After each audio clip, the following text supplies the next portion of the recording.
Hey MH fans, after the warm reception the last Monster Hunter video got, God damn! I really wanted to do another one, but I couldn't think about an interesting topic all of us could talk about, till I remembered the one and only thing that I would say divides us Monster Hunter fans: the different flavors of Monster Hunter.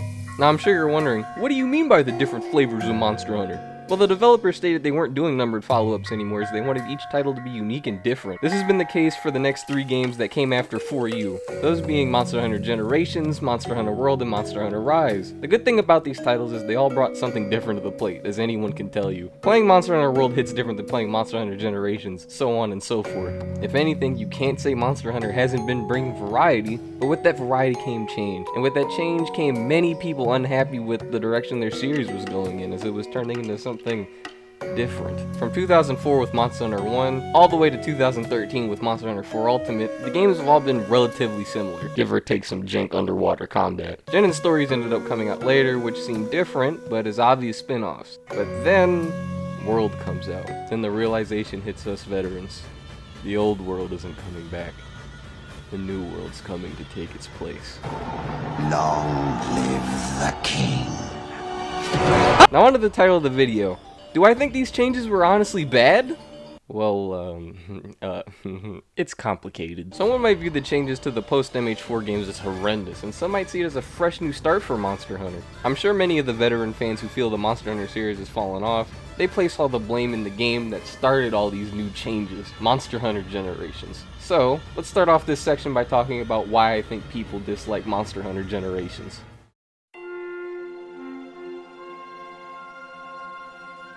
Now, if you personally knew me, you'd know I'm the biggest Generations fan around. But as I said last time, I did come off of 3U, so I do know what normal Monster Hunter is meant to play like. You had to be very careful about your positioning to dodge moves. If you had big weapons, you had to be extremely careful, as the trade for having such extreme powers was a very extreme limit on your movement. There weren't any counters, and if you wanted to easily avoid a move without just not being in the way, you needed an evasion jewel, or you had to have something for blocking, like a guard up or a guard jewel with a shield weapon. It's been like that since good old Monster Hunter 1. So you might be asking, what did Generations do? It threw all that shit out the window. Do you want to easily dodge an attack while you have a super slow greatsword? Adept dodge. Don't feel like learning how to dodge? Just bring Valor style and hold one button. Easy mounts? Just bring aerial style. Generations threw out a lot more of the slow, methodical combat for more fast-paced, intense fights, countering and juking monsters at every turn. The new monsters they had added had more extravagant designs than the previous did. Palicos could practically pull entire cannons out of their ass and go Super Saiyan. And with all this, keep in mind this was the only real Monster Hunter spin-off at the time, so people barely even knew how to process this drastic anime-like change to their favorite series. Along with all those drastic changes, some people would say Generations is where the series started getting a lot easier and a lot more beginner-friendly, which is a big complaint many veterans have for the series moving forwards past 4. This is a complaint we will definitely end up coming back to for the next 2 entries, but for Generations, I have to say I disagree. While some of the new monsters did get kind of gypped by the Hunter's new mobility, I feel the Hyper Monsters, the Newcomers, and the Deviants made it so this game was never a cakewalk. It's still very common for a casual player to die or faint on a mission, but it felt like when you mastered this game's mechanics, it would reward you by making you feel like some powerful anime badass, countering and dipping every single move thrown at you. If anything, I feel like Gen was just a really tweaked version of M4U. For you newer fans, just think of this as the rise to Monster Hunter World. Something extremely familiar but something extremely different at the same time. While I don't find Generations as upsetting as some of the other old fans did, I can understand after years and years of getting extremely similar games that getting something different could be extremely off-putting.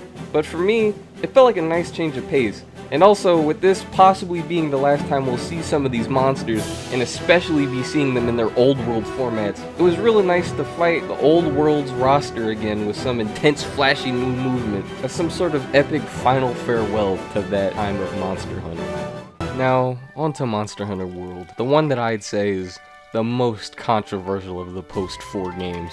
Monster Hunter World was different. Unlike Generations, Monster Hunter World was touted as the New World continuation. It felt much more like Monster Hunter 5 than Gen ever could be, because it dealt away with a lot of the ridiculousness in the Hunter arts and the Deviants to bring it back down to something that felt really close to home-based Monster Hunter 4. And if you were just looking at it without playing either of them, you'd say, oh, that's just a normal continuation of the Monster Hunter franchise. But that wasn't exactly the case. Monster Hunter World was touted as the most accessible Monster Hunter with its little adjustments to the old system. It was also one of the few Monster Hunters that got a ton of advertisement in the West. It might even be the only one that got a lot of advertisement in the West. This led to a ton of new people coming into the Monster Hunter series going like, wow, this is a really nice chance for me to fight some really pretty monsters and some pretty new graphics.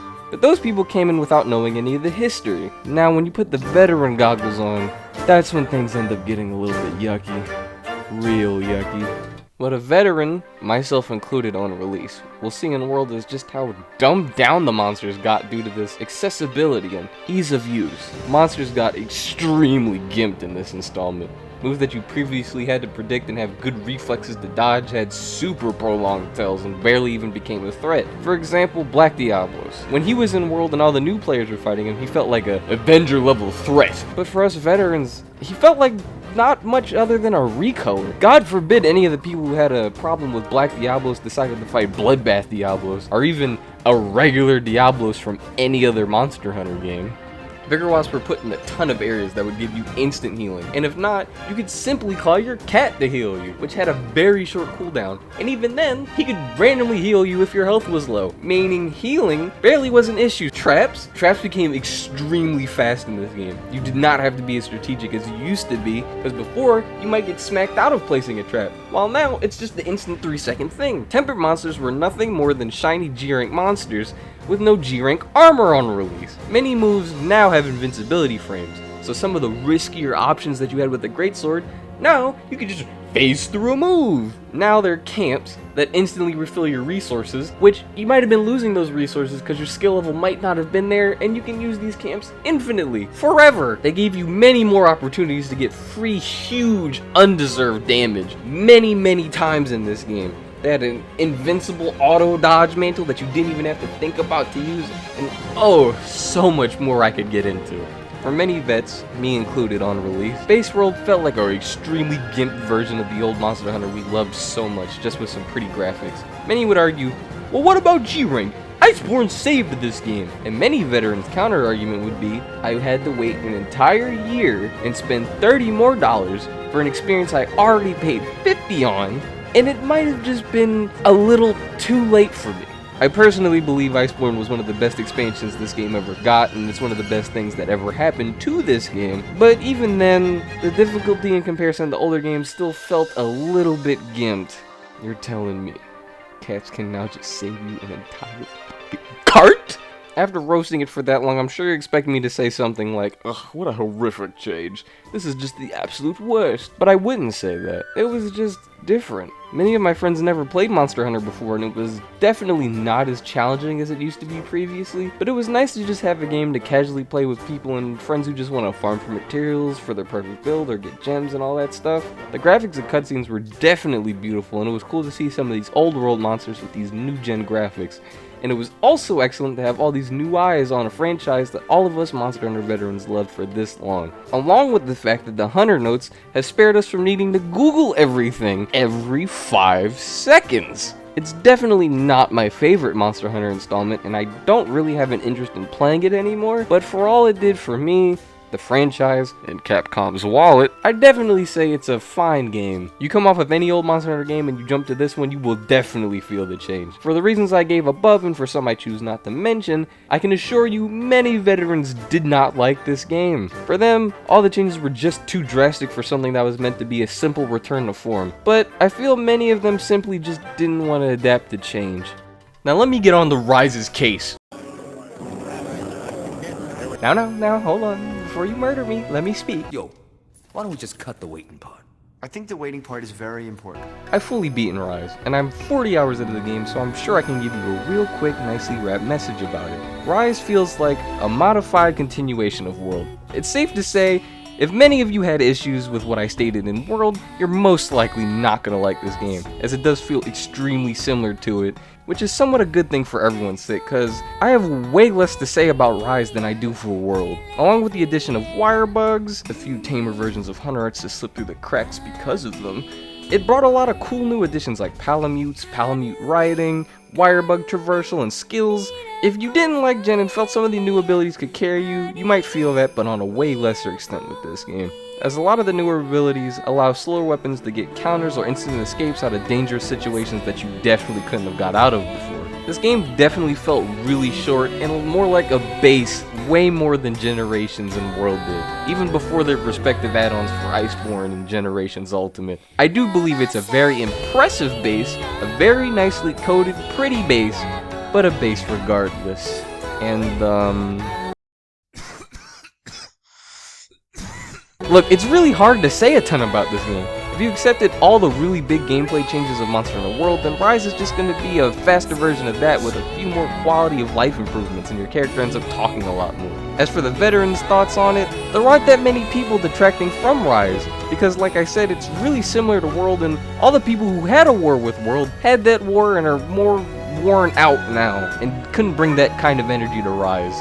And they just kind of accepted that this was the new direction Monster Hunter was going in, so it dulled out a lot of the complaints the old angry veterans would have had regardless. Now, with all that out the way, I'm sure you noticed I haven't said any of these games are per se bad, as I don't really think any of these changes became a huge turnoff or a series ruiner, because trust me, there wouldn't be any more if this was a huge series ruiner. None of these new changes run it to the ground. It did the opposite.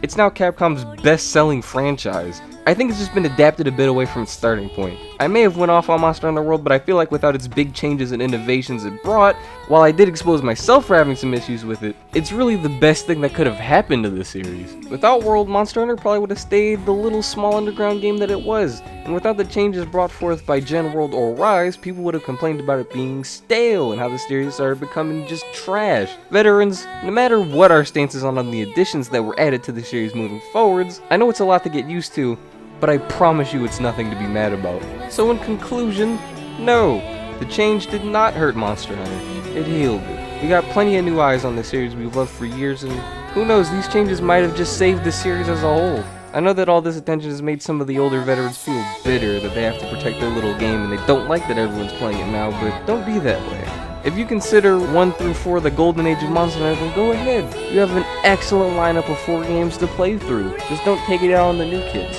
As for a lot of the new fans, if you know someone who's really bitter about World and all that stuff that came out after, they just dislike the fact that their baby ended up changing after 10 years of being a certain way. I'd recommend you guys who've only played World and Rise to go back and possibly play some of the older games and see where the Monster Hunter roots came from.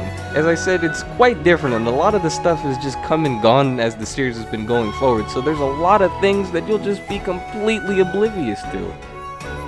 Monster Hunter is an amazing series, and I'm just happy it's lived long enough to get all these wonderful fans doing all these hunts, seeing new monsters, and just having fun together. As always, if you had any differing thoughts on anything I've said in this video, or the roasts that I gave earlier made you feel any kind of way, I'll always respond to the comments, and I'll be happy to have a conversation with any of you. With that, I've been M, and I hope to see you next time.